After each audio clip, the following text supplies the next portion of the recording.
tu hermano necesita dinero para pagar la fianza otra vez, y como tú eres la única con un trabajo de verdad, vamos a necesitar como 5,000 para mañana. Mi mamá me dio la noticia mientras yo estaba conectada a un suero en la sala de urgencias, recuperándome de un ataque de pánico causado por el estrés, que me hizo creer que estaba teniendo un infarto a los 34 años. La ironía no se me escapaba, literalmente estaba en una cama de hospital por cargar con los problemas de mi familia, y su respuesta fue echarme otro peso encima. Había sido el cajero automático de la familia desde los 22 años, recién salida de la universidad con mi título de enfermería y la ingenua creencia de que ayudar a la familia era tanto un deber como un privilegio. Hija mayor de padres inmigrantes que llegaron de Filipinas sin nada, aprendí desde niña el mensaje: la familia se sacrifica por los suyos, y como la exitosa, mi éxito le pertenecía a todos. Lo que empezó como orgullo por ayudar se convirtió en una expectativa aplastante que amenazaba con enterrarme viva. Mamá, estoy en el hospital, dije débilmente, señalando los monitores que marcaban mi ritmo cardíaco acelerado. Ya lo veo, Sofía. Pero lo de tu hermano es urgente. No lo van a retener más allá de mañana. Era el tercer arresto de mi hermano: manejar ebrio, peleas en bares, robos pequeños para financiar sus vicios que se negaba a enfrentar. Cada vez, yo pagaba. Cada vez, la familia prometía que sería la última. Y cada vez, yo les creía, porque creer era más fácil que admitir que estaba alimentando un ciclo que nos estaba destruyendo a todos. La relación de mi familia con el dinero siempre fue disfuncional. Mis papás trabajaban en varios empleos pero nunca era suficiente, en parte porque mandaban dinero a familiares en Filipinas, y en parte porque no sabían decir no a nadie que les pidiera ayuda. Crecí viendo cómo regalaban lo que necesitábamos conservar, cómo hospedaban parientes que se aprovechaban, cómo financiaban negocios que siempre fracasaban. Lo llamaban capa, identidad compartida, responsabilidad compartida. Yo lo llamé codependencia, aunque no lo entendí así hasta muchos años después, cuando el patrón ya me había atrapado también. Yo era la lista, la responsable, la que obtenía becas y trabajaba turnos nocturnos en el hospital mientras estudiaba. Mis hermanos menores, Marco, Angélica y Dante, aprendieron pronto que Sofía se encargaría de todo. ¿Para qué esforzarse si la hermana pagaba? ¿Para qué batallar si, familia, significaba que alguien más cargaría tu peso? A los 25, yo ya no solo me mantenía, también completaba el ingreso de mis padres, pagaba la colegiatura de Angélica, que gastaba el dinero en fiestas, cubría la manutención de Dante cuando perdía el trabajo y sacaba a Marco de la cárcel una y otra vez. Mis propios sueños, viajar, comprar una casa, quizá regresar a estudiar, se evaporaron como la niebla de la mañana, siempre pospuestos para el próximo año, cuando, seguro, las cosas mejorarían. Qué bendición que puedas ayudar, decía mi mamá. Dios le da más a quien puede con más. Pero yo cargaba como Atlas, con los hombros gritando bajo el peso, fingiendo que la carga era una bendición mientras mi cuerpo empezaba a rebelarse. Primero vinieron las migrañas. Luego el insomnio. Después los problemas estomacales que hacían que comer doliera. Mi doctor me recetó antiácidos y me sugirió manejar el estrés. Me reí con amargura. ¿Cómo manejas el estrés cuando eres el cimiento sobre el que todos construyen su disfunción? Las peticiones nunca paraban. ¿Podía cubrir los gastos médicos de papá? ¿Prestarle dinero a Angélica para una oportunidad de negocio, que claramente era una pirámide? ¿Pagar la fiesta del hijo de Dante porque se había gastado su cheque en vaya a saber qué? Podía. Un coro interminable que ahogaba mis propias necesidades. La familia se ayuda, decían cada vez que dudaba. Es tu deber como la mayor, me recordaban cuando mostraba cansancio. No seas egoísta, me reprochaban cuando mencionaba mis propias dificultades. Egoísta. Esa palabra se convirtió en su arma favorita. Egoísta por querer quedarme con mi devolución de impuestos. Egoísta por no hacer horas extras para cubrir sus faltantes. Egoísta por sugerir que trabajaran, presupuestaran, asumieran responsabilidades. En su narrativa, yo no era una persona. Era un recurso. Y los recursos no tienen derecho a poner límites.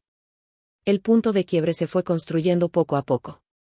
Mi cuenta de ahorros, que antes crecía para un enganche de casa, se vació una y otra vez. Mis tarjetas de crédito, usadas para emergencias familiares, se llenaron al tope. Dejé de aportar a mi retiro porque las crisis del presente siempre pesaban más que la seguridad del futuro. Vivía en un departamento tipo estudio mientras financiaba las vidas de otros, Comía ramen mientras ellos subían fotos de restaurantes, usaba uniformes remendados mientras compraban ropa nueva con mi dinero.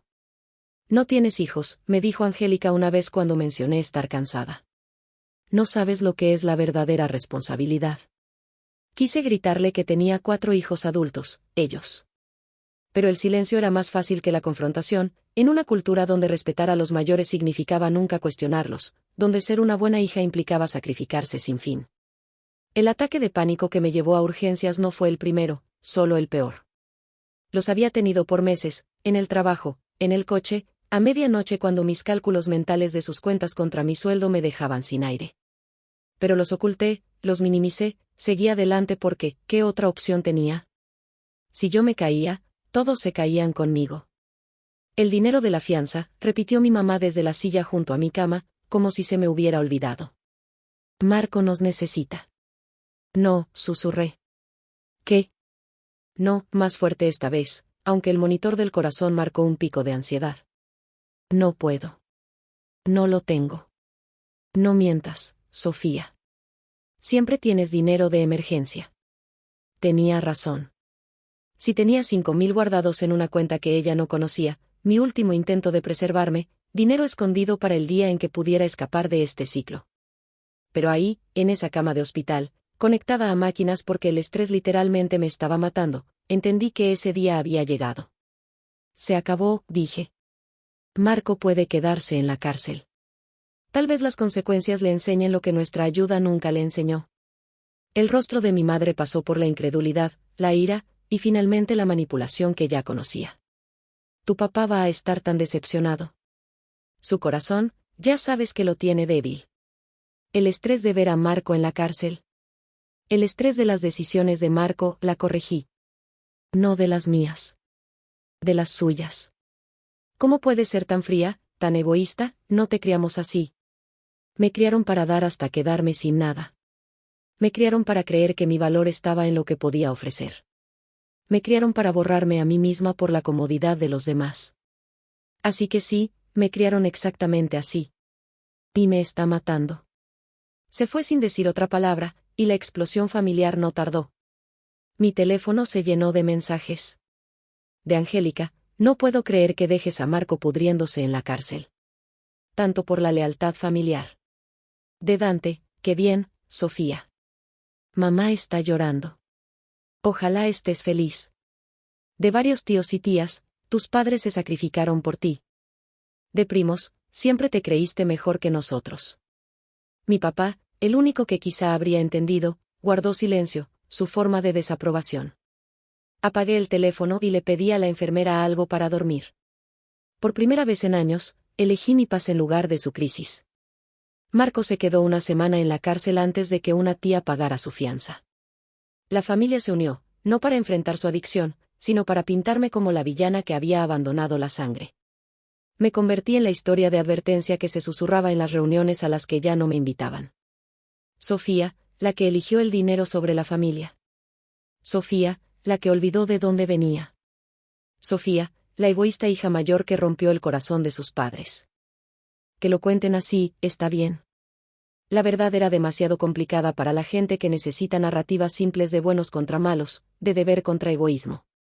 La verdad era que había dado hasta que dar se volvió desaparecer, ayudado hasta que ayudar se volvió dañar, amado hasta que el amor se volvió autodestrucción.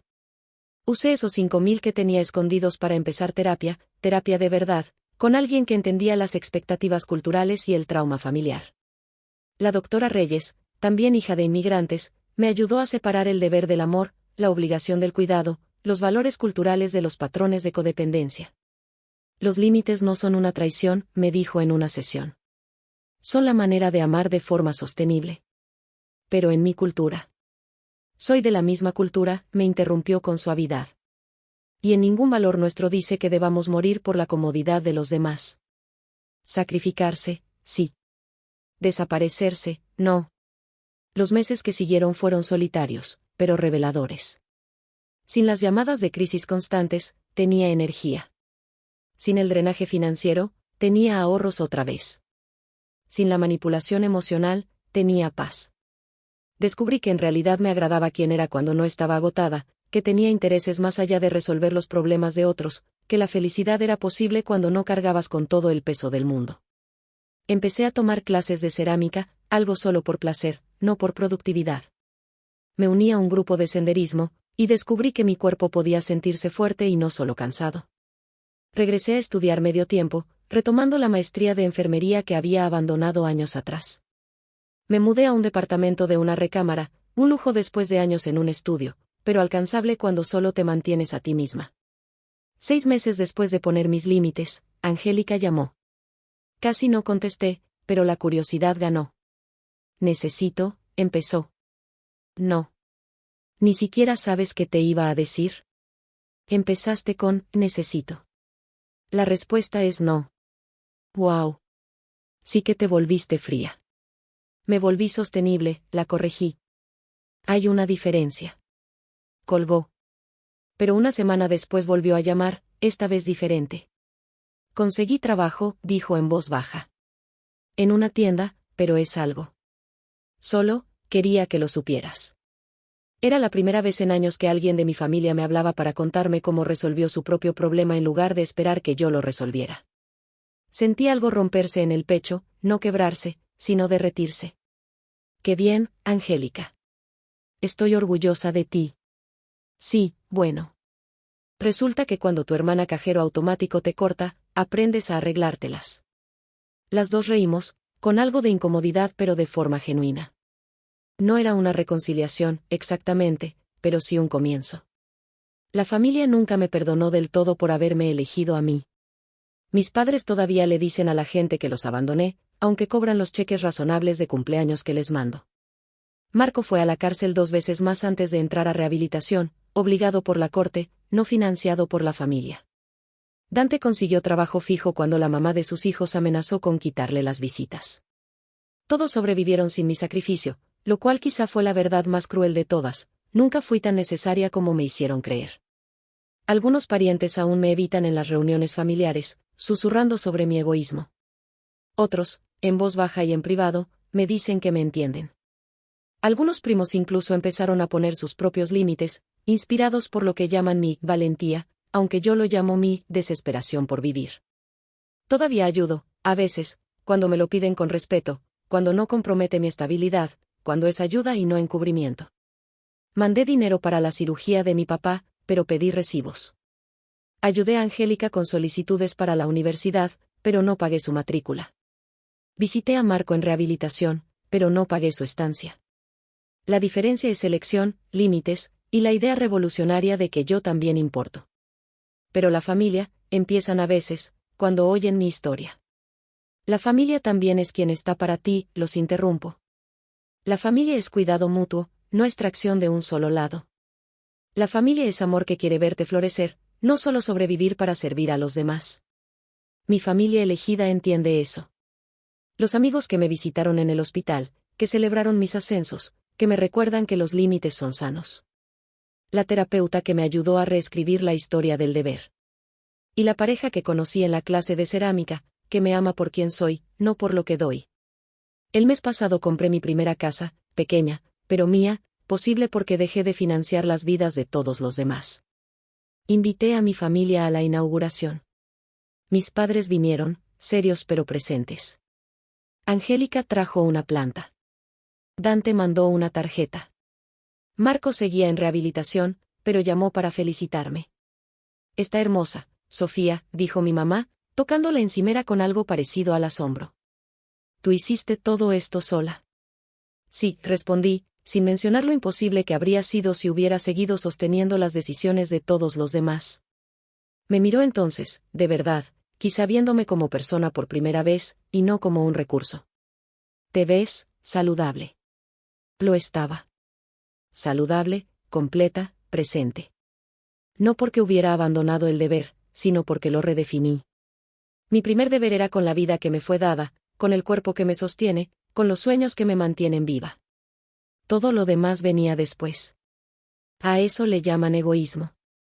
Yo le llamo revolución, el acto radical de incluirme en el círculo de personas por las que vale la pena sacrificarse. La hermosa rebelión de creer que merezco el mismo cuidado que siempre di a los demás. La herejía cultural de pensar que el deber también incluye deber hacia una misma. Me llamo Sofía Hernández. Soy la hija mayor que eligió sobrevivir en lugar de sacrificarse, los límites sobre el agotamiento, el amor sostenible sobre el deber destructivo. Todavía ayudo a mi familia, pero bajo mis condiciones, las que no requieren mi desaparición. Todavía creo en el capa, pero ahora sé que la identidad compartida no significa cargar con todos mientras tú te ahogas. El suero hace tiempo que se fue, pero la lección sigue. No puedes salvar a nadie con la copa vacía. No puedes amar de forma sostenible desde un pozo seco. Y a veces, lo más amoroso que puedes hacer es mostrarle a los demás que sí son capaces de salvarse por sí mismos. Aunque te llamen egoísta por hacerlo. Especialmente entonces. Porque esta es la verdad que mi familia no quería que aprendiera. Cuando dejas de ser la solución de todos, ellos descubren que siempre tuvieron el poder de resolver por sí mismos. Cuando dejas de ser el cajero familiar, aprenden a administrar. Cuando dejas de ser la red de seguridad eterna, aprenden a volar. Y cuando finalmente te eliges a ti después de años de elegir a todos los demás, aprendes que sobrevivir no es egoísmo, es sagrado. Que los límites no son crueldad, son bondad. Que el deber hacia la familia incluye el acto revolucionario de mostrarles cómo luce una persona completa y sana. Aunque les tome años entenderlo. Aunque nunca lo hagan. Porque hay lecciones que valen la pena enseñarse, aunque nadie las aprenda. Y la lección de que tú importas, esa es la más importante de todas.